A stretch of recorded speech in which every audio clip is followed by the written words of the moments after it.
Hi, folks. This is Peter Boykin, and this is hashtag Go Right.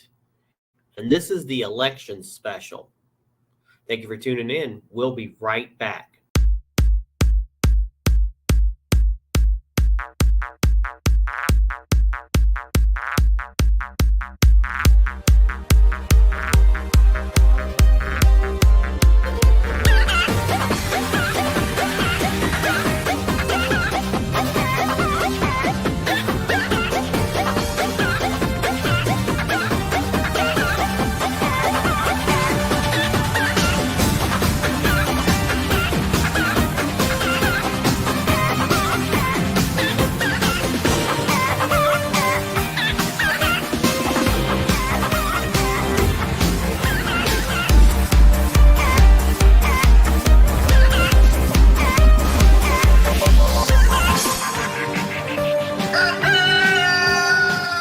We'll be right back to do a deep dive in the midterm election. We'll be right back.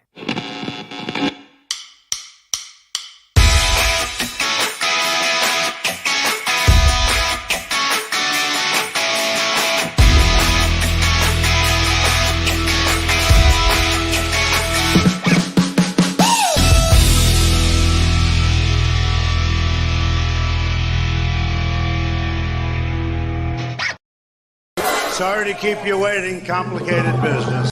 Hi, fellow patriots. This is Peter Boykin from hashtag Go Right. Share this right now. Time to go right.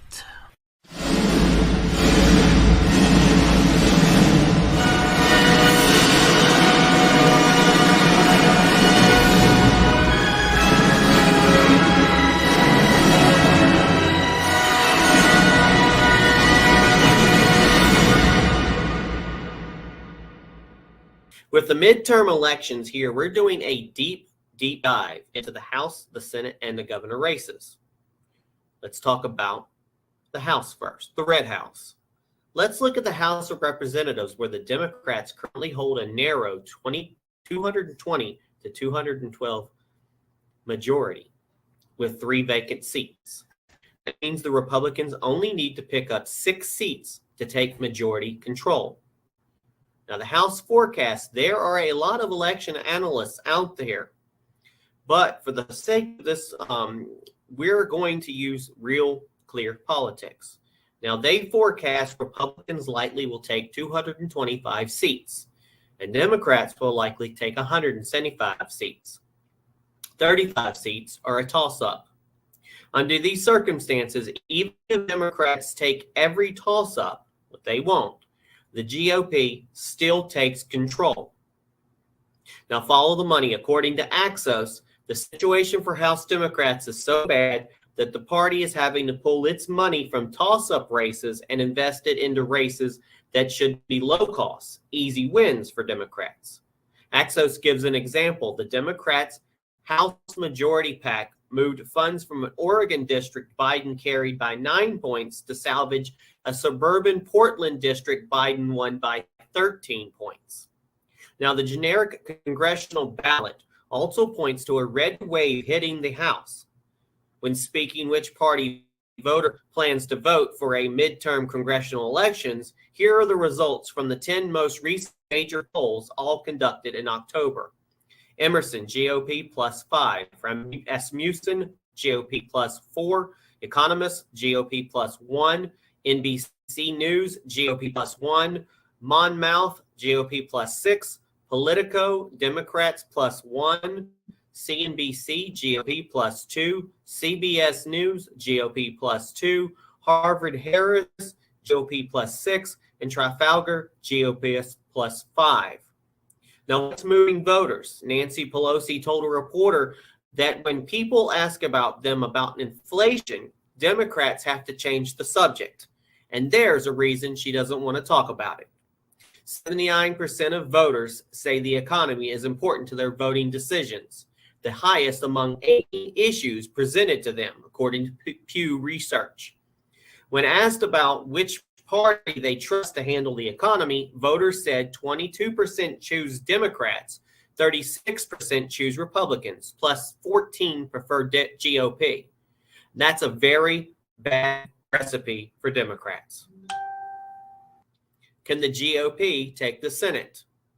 Let's talk Senate races where the chamber is currently split between 50 Republicans and 50 Democrats, with Vice President Kamala Harris as the tie-breaking vote. That means Republicans need to gain just one seat to take back majority control of the Senate.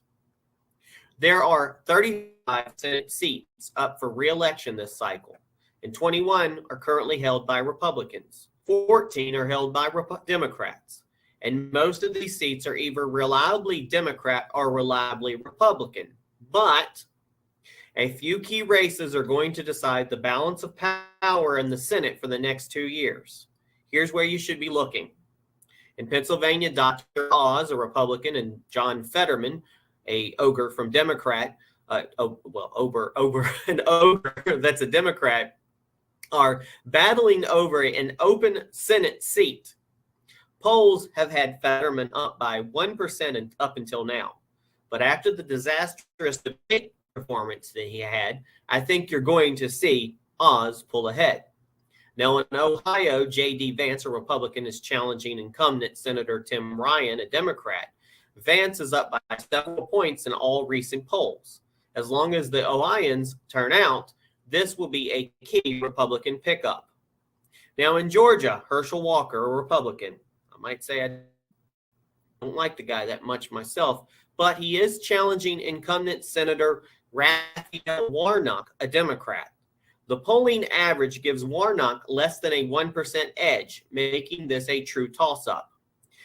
We believe that the governor's race, where the Republican is going to crush Stacey Abrams, is going to help Walker finish the line as voters vote red down the ballot. Now in November, we got to get out and vote, folks. But in Nevada, Adam Laxalt, a Republican, is challenging incumbent Senator Catherine Cortez Masto, a Democrat. Laxalt is up in the polls 1%. I don't trust Nevada elections. I think they're corrupt, and that's a topic for another day that YouTube won't let us talk about, right? But this could be a big pickup for Republicans. In Arizona, Blake Masters, a Republican, is challenging incumbent Senator Mark Kelly, a Democrat. Polling averages have Mark Kelly up by about 2.5%. But similar to Georgia, I'm hoping that the tremendous popularity of Kari Lake, the GOP candidate for governor, helps pull Masters across the finish line. The Senate forecast, folks, is there is a lot of election analysts out there. But for the sake of this, we're going to use the Real Clear Politics. Now, they forecast Republicans end up with 53 seats and Democrats end up with 47 seats. A 3-seat pickup that would give Republicans control of the Senate. The source of this is Real Clear Politics and the Cook Political Report. Next, we'll discuss the governor's races. Who will govern? Let's talk governor's races, where the Republicans currently hold 28 state governor seats and Democrats hold 22.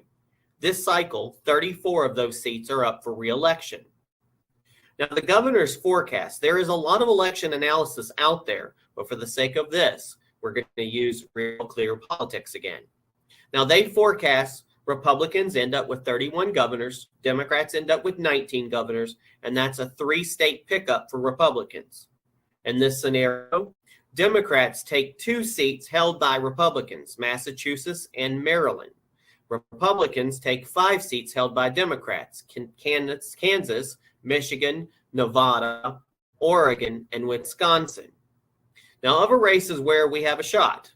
In Pennsylvania, Doug Massistro, Republican, is running against Josh Shapiro, a Democrat, and current Governor Tom Wolf, a Democrat, reaches his term limit.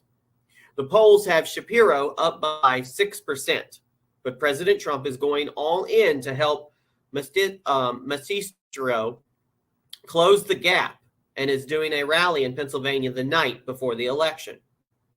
Now in New York, Lee Zeldin, a Republican, is running against incumbent Governor Kathy Hochul, a Democrat. Polls have Hochul up by about 6%, but after a strong debate performance by Zeldin this week, I think we'll see that gap close a bit. Now, honorable mention, we're not concentrating on Republican heavy hitters like Ron DeSantis, Kristi Noem, and Greg Abbott in this, but because they're going to blow out their opponents and keep their seats. The same goes for Carrie Lake, the Trump-endorsed candidate in Arizona, who never has been in politics. The latest polls have her up by 10 points. The source, again, for this is Real Clear Politics. Now let's talk about the GOP in general. The GOP leads big on most important issues. Now we have a guilty pleasure of watching the media report on poll numbers that are disastrous for Democrats, but you can always see the anguish on their faces. And as I gleefully watched or saw the information from the NBC News report on a new Gallup poll, the numbers were so glaringly bad for Democrats that I have to share them with you. Gallup asked voters which issues they considered, quote, extremely important. The top 5 answers were the economy, 49%, abortion, 42%, crime, 40%, gun policy, 38%, and immigration, 37%. The Gallup then asked those voters which party they intend to vote for based on these issues. The economy, GOP 64%, Dems 33%, with the GOP plus 31. Abortion, Republicans 37%, Democrats 51%, with the Dems plus 14. Crime, Republicans 55%, Democrats 51%. Democrats with the, oh, sorry, I said that wrong. Crime, Republicans 55%, Dems 27%.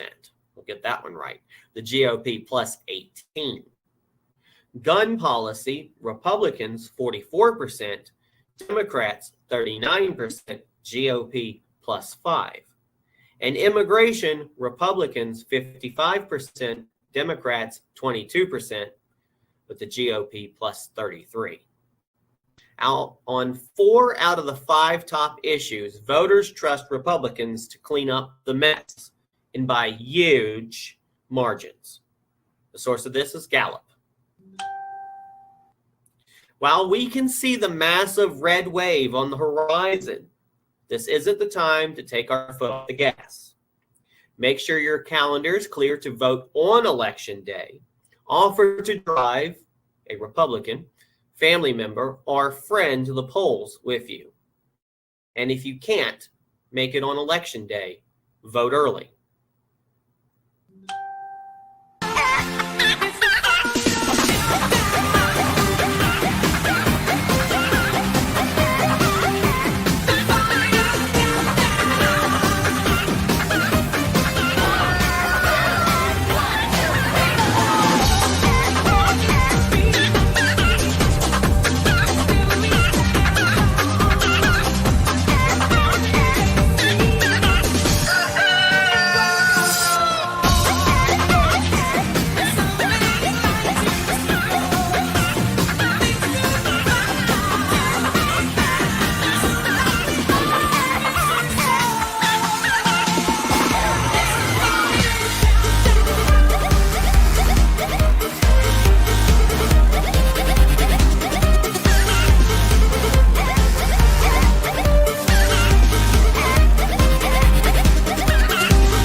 In conclusion, folks, they fired you from your jobs. They forced mashed your kids. They censored your free speech. And they smeared you if you question a single word that came from St. Anthony Fauci. And we're not even talking about the election results in 2020. We're talking about the C word. No, there will be no amnesty. And Republicans, and when the Republicans take over the House and the Senate, there are going to be committees with subpoena power dedicated to exposing every one of the rats who did this to you. Let me remind you, they called the police on an unvaccinated child who was then forced to leave a restaurant. Never again. Because if you're not sure if you're going to plan to vote on election day, I want you to watch this video in conclusion from late 2021 of a mom and her son being removed from a restaurant by police for not being vaccinated. This is what you're voting against. Don't even forget about how they kept us out of church. Never let this happen again.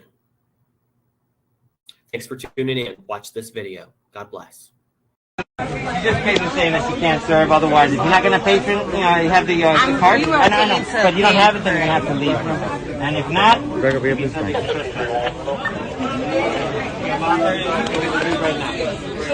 just had a minute. You're not going to take it.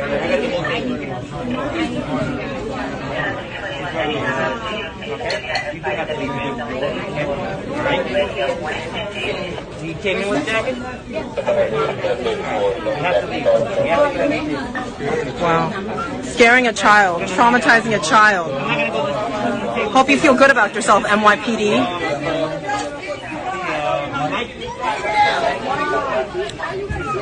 This is disgusting. This is gross. You guys failed us last night. You failed us last night.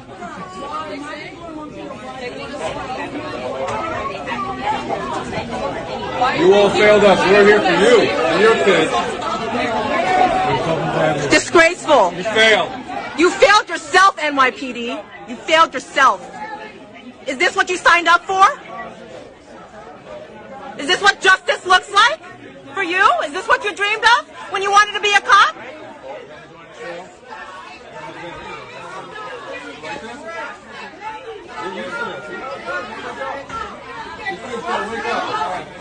Listen to mommy strong. You got vaccines so you can come in. You're killing yourselves to live.